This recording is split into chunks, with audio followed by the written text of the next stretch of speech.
Hey everybody, this is Grace. In this video I'm going to talk about some of the things that narcissistic type people do. Pardon me. Yeah, some things that some of the narcissistic people might do. Okay.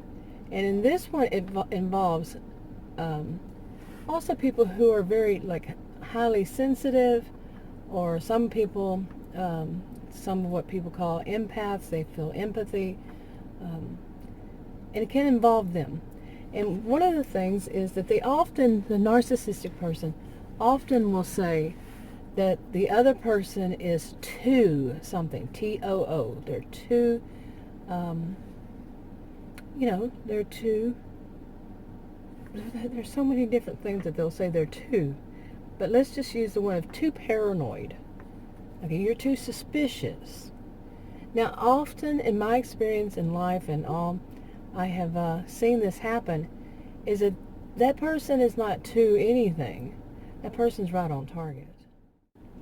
Okay, sorry, I kept getting distracted because Adam is walking. The dogs, when I go outside to do videos like this, I can't do them inside because they're too noisy, the dogs. And so when I come outside, they want to go for a walk. And he was doing that, and they were throwing fits. So anyway, real life happens in the middle of a video. But anyway, one of the things that I've heard people say to people who are really catching on to what that narcissistic person is doing. Sometimes they're histrionic, sometimes it's a blend of behaviors. I'm not talking about people who are diagnosed. Some of them were actually diagnosed, that I've known, with borderline personality disorder. And but other than that, no, I'm going just to talk about what I've seen people do that I don't know if they're being diagnosed or not.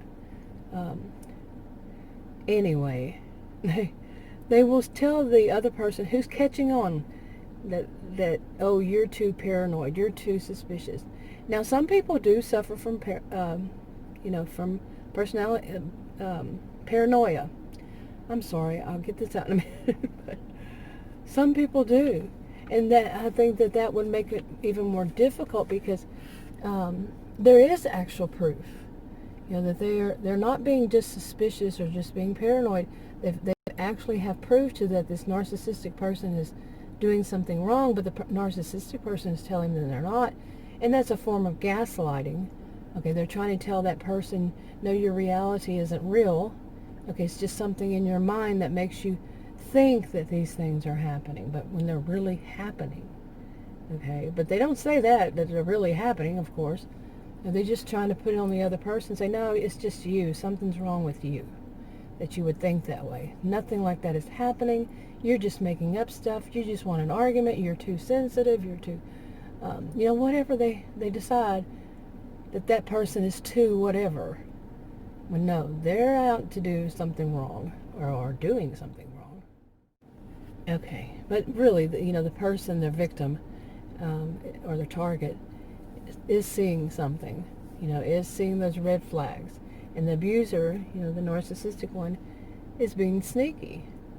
And like I said, there is actually evidence, and that person's still trying to cover up evidence. It makes me think of that song, It Wasn't Me. Remember that song from years ago? Yeah, makes me think about that.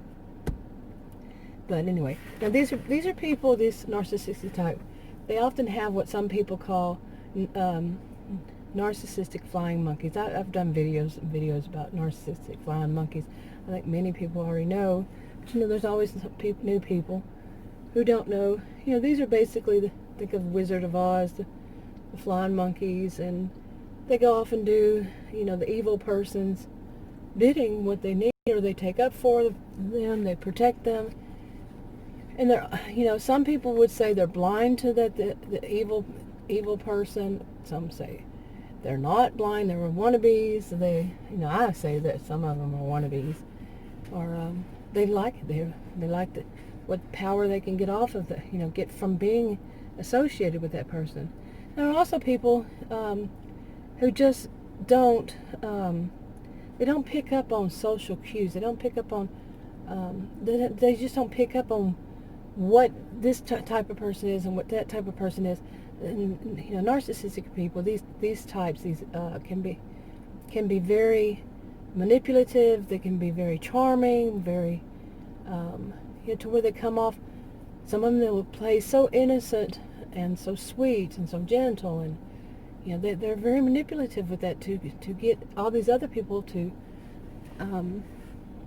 be their followers, basically. And some people just can't see that which person in the relationship is, like say that's a relationship is the one who's abusive. Obviously is, well, that you're just complaining. You are too paranoid. You are too sensitive. You are, and they'll make that person feel even worse. Okay. Now, some people want to know that they want an answer on what can you do about this. If you're in a relationship, it can even be, it doesn't have to be, boyfriend or girlfriend kind of situation, or, an intimate in any way. It can be any kind. They say, but what should you do when somebody like that? There's no one answer. There's no one answer. There's no way anybody in the world can tell you that, can know all kinds of situations and all kinds of people that would be involved in these situations and how dangerous it could be. Yeah, these people can be dangerous. Anybody can be dangerous, become dangerous. Not everybody would, of course, but so there's no way to tell somebody, you should do this. Now, some people, what they would say is to go no contact with this person if they're trying to tell you, they're trying to gaslight you and tell you that your reality isn't real, that something's wrong with you, when you know that they're doing something. I think I can't give anybody advice. I don't give anybody advice. But I think it would be good to seek counseling if it's truly an issue that a person can't figure out what to do. Maybe the counselor can help them help themselves. And determine, a counselor would be somebody who can be objective and would know more of the story than just somebody on a video, okay, who's just talking about a subject. There's not a one-size-fits-all in this kind of thing. So, but I have seen it in my life. I've had people tell me, you're too suspicious, and before, and it wasn't anything about being suspicious. I knew that there was red flags, and I saw it. And the person who was telling me that, the problem with her was she wasn't watching what her boyfriend was doing. Okay, I mean, she was trying to tell me about somebody else, but she wasn't paying attention to what was going on in her own front yard or backyard, however you want to expression. I think it's backyard. Yeah, and actually it was in her own home. I wasn't the only one that knew it, but some people, they are like that. They think that they can tell other people to watch for this, watch for that. Not to watch for this. That they think that they can tell people, you're too sensitive, you're too this, you're too that, you're too everything, when they're just not too enough. So anyway, I think I'm going to wrap this up. I'm really sleepy. I have a dog with dementia and is having problems. I'm not getting much sleep, so sorry the videos lately are going to be even worse. Kind of don't flow, but anyway, I'll talk to you on another video. And if you have any comments, go ahead and leave them below.